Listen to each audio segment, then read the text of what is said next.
히브리서 2장 10절에서부터 18절까지입니다. 예수님이 천사보다 조금 못한 때가 있었습니다. 그때가 언제냐? 육신을 입고 이 땅에 계셨을 때입니다. 그리고 우리 주님께서 고난을 받으시고 또 부활하시고 지금은 살아계신 우리의 대제사장이요 왕이 되셨습니다. 예수께서 그렇게 하신 것은 뭐냐? 천사보다 조금 못하게 사람이 되신 이유가 뭐냐? 그것은 인간을 위해서 영원히 죽지 않는 생명을 주시기 위해서 주님은 그렇게 하신 겁니다. 10절 끝에 예수님은 누구냐? 예수님은 구원의 창시자입니다. 그리고 그 구원을 완결하신 완결자가 누구냐? 예수 그리스도입니다. 그렇게 해서 주님만 영광에 이른 것이 아니라 예수 그리스도를 믿는 하나님의 자녀들을 영광에 이르도록 그렇게 하셨습니다. 주님은 영원하신 하나님의 아들입니다. 그렇지만 인간의 몸을 입고 이 땅에 오셔서 인간과 똑같은 생활을 하시고 고난을 받으셨기 때문에 예수를 믿는 하나님의 사람을 형제라 부르시고 또 형제와 같이 된 것에 대하여 조금 더 부끄럽게 생각을 하지 아니하셨습니다. 예수 그리스도는 우리를 형제라 불러주셨습니다. 친형제와 같이 아버지의 모든 권력을 다 가지고 계시고 그 동생을 돌보는 큰 아들과 같은 그런 역할을 하셨고 그리고 그 예수를 믿는 우리를 하나님의 자녀로 삼아주셨고 예수 그리스도는 하나님의 맏아들과 같은 역할을 하시고 그 예수를 믿는 우리도 하나님의 자녀가 되게 하셨고 그리고 그 예수 그리스도는 우리를 형제라 부르시고 지금도 우리를 돌봐주시는 지금도 우리를 보호해 주시는 그런 분이시다. 우리가 이 말씀을 깊이 생각을 해야 됩니다. 예수님은 저 구말리장 전에 우리와 전혀 다른 분으로 계신 분이 아니고 우리와 같은 몸을 입고 오신 분이고 이제는 영광스러운 분이 되셨지만 여전히 지금도 주님은 우리를 형제라 부르시며 우리와 같은 자를 그렇게 불러주는 것에 대하여 조금도 부끄러워하지 아니했습니다. 고호는 그가 일생토록 수천 점의 그림을 그렸는데 돈 주고 그림을 판 것은 딱 한 점밖에 없었습니다. 그 37살에 스스로 죽음을 선택했는데 그는 정신적인 문제도 있어서 정신과 치료도 입원해서 받기도 하고 또 나와서도 또 받기도 하고 이렇게 했습니다.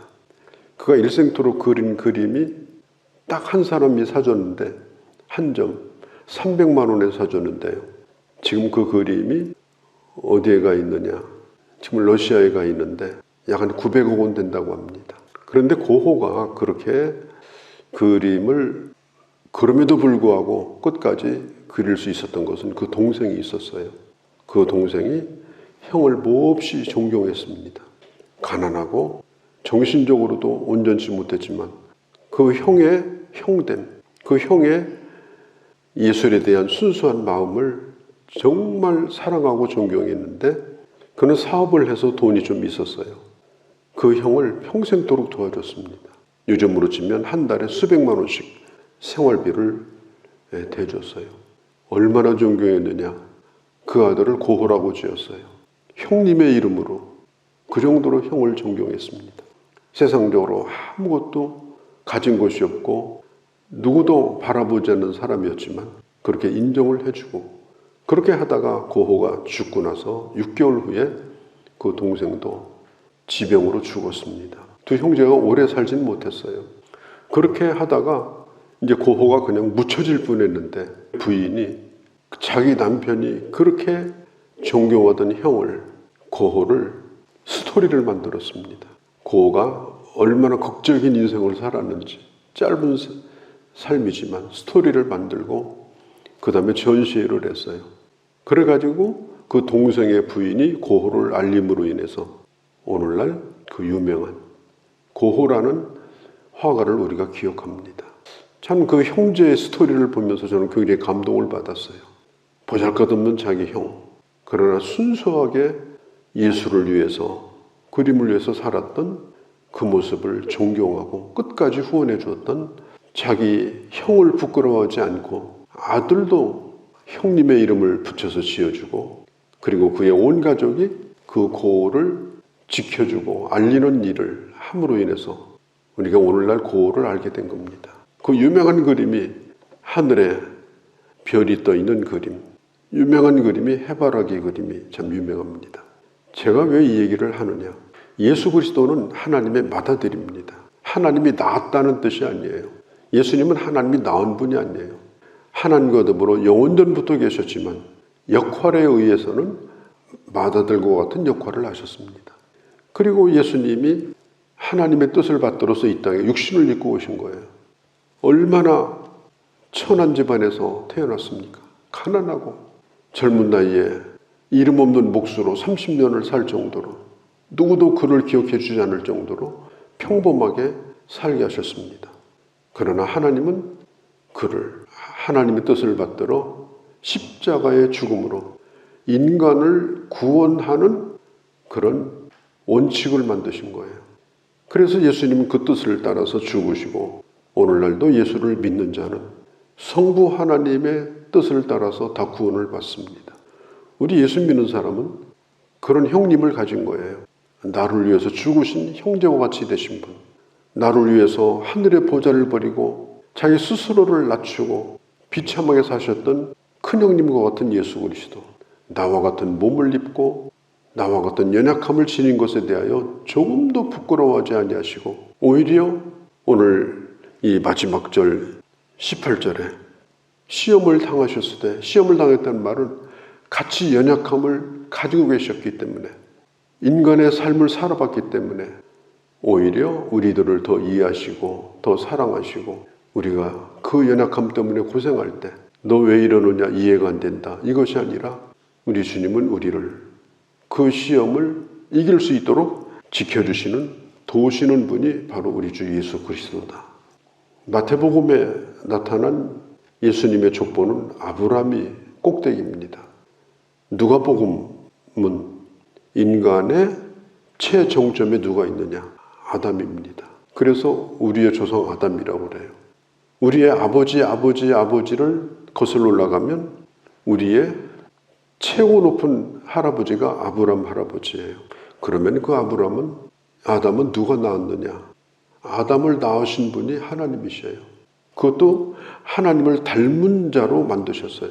하나님을 닮은 하나님의 형상으로.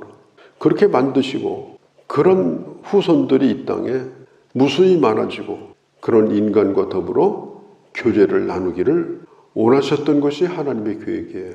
그런데 한 대도 건너가지 못하고 아담 때에, 당대에 이게 다 망해버리고 만 거예요.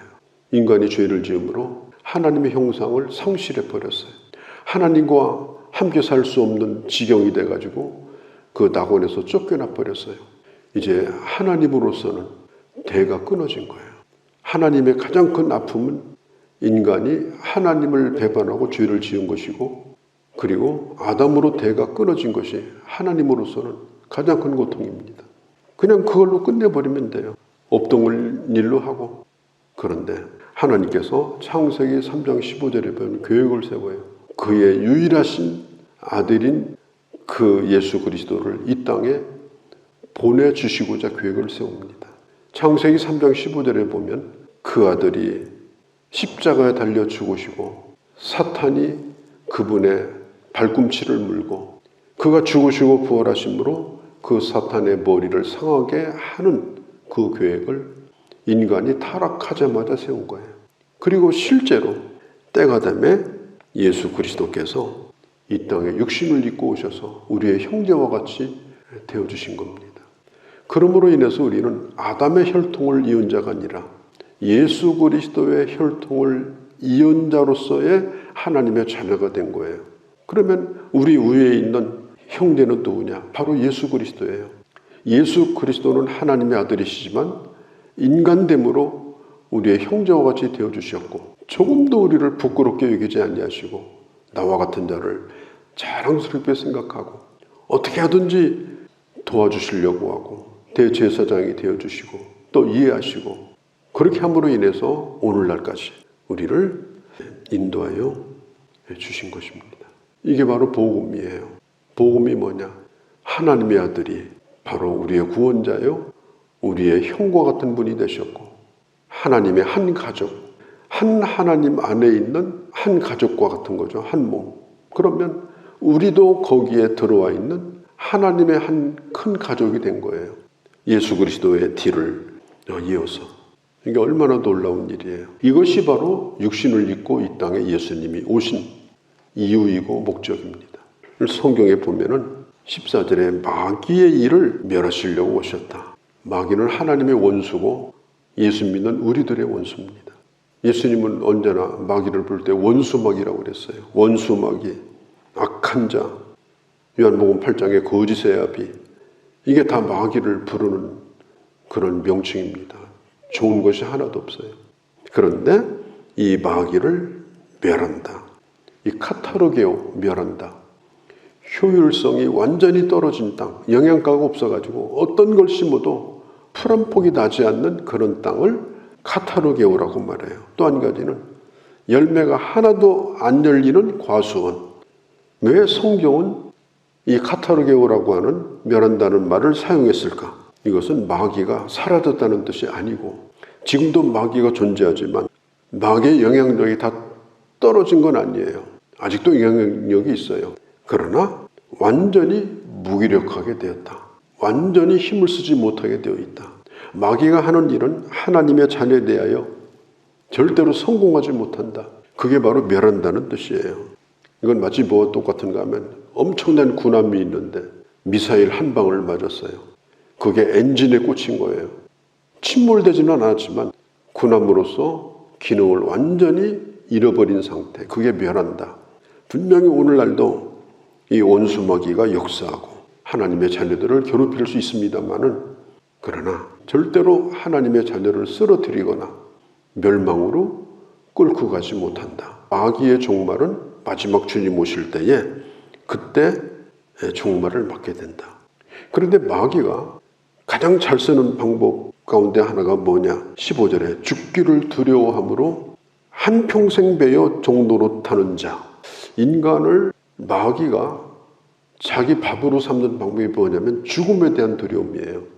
그래서 죽음이 두려워가지고 종교를 만들고 미신을 만들고 신들을 만들고 이 우상의 역사로 만든 거예요. 마귀는 인간의 이런 약점을 이용해서 수많은 사람들을 우상으로, 두려움으로 그렇게 끌고 갔습니다. 우리도 과거에 그랬던 자들입니다. 우리가 믿는 예수 그리스도는 부활하신 주님입니다. 부활하신 주님이 우리에게 주신 생명은 영원히 사는 생명을 주신 거예요. 우리가 육신을 가지고 살기 때문에 육신은 한계를 가지고 있습니다. 그러나 주님이 주신 영원한 생명은 한계가 없습니다. 사도 바울이 그가 로마 감옥에서 순교를 앞두고 내가 이 두 사이에 끼었으니, 그 두 사이가 뭐냐? 삶과 죽음이에요. 내가 뭘 선택할는지 모르겠다.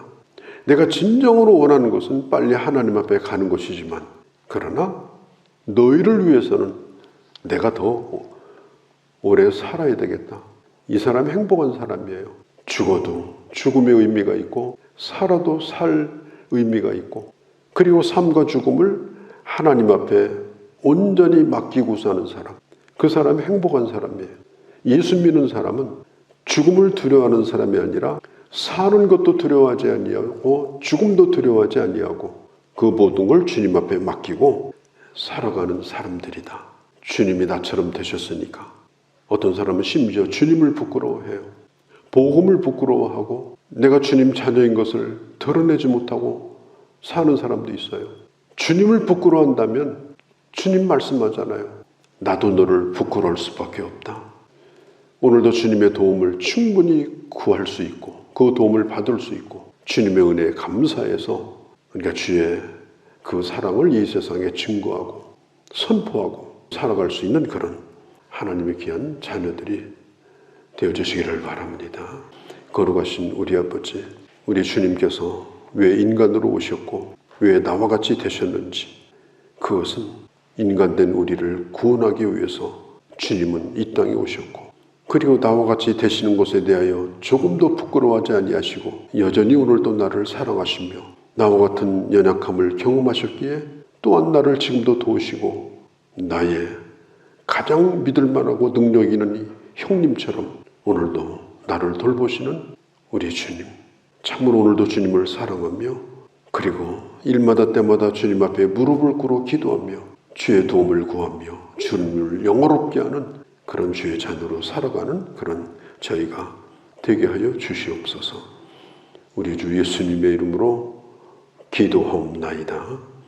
아멘.